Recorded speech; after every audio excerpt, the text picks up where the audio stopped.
మెట్రోకు సంబంధించి సీఎం రేవంత్ రెడ్డి కీలక వ్యాఖ్యలు చేశారు. దానికి సంబంధించిన బ్రేకింగ్ న్యూస్ చూస్తున్నాం. మెట్రో ఫార్మాసిటీని రద్దు చేయడం లేదని సీఎం రేవంత్ రెడ్డి తెలిపారు.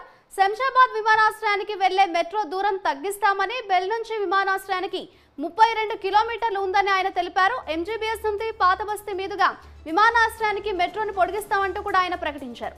అవసరమైతే మియాపూర్ నుంచి రామచంద్రాపురం వరకు మెట్రో పొడిగిస్తామని ప్రకటించారు. ఆయన మైండ్ స్పేస్ వరకు ఉన్న మెట్రోను ఫైనాన్షియల్ డిస్ట్రిక్ట్ వరకు పొడిగిస్తామని తెలిపారు. గచ్చిబౌలి నుంచి మెట్రోలో విమానాశ్రయానికి వెళ్లేవారు దాదాపు ఉండరని సీఎం రేవంత్ రెడ్డి అన్నారు. కొత్తగా ప్రతిపాదించే మెట్రో లైన్లు తక్కువ ఖర్చుతోనే పూర్తవుతాయని సీఎం రేవంత్ రెడ్డి తెలిపారు.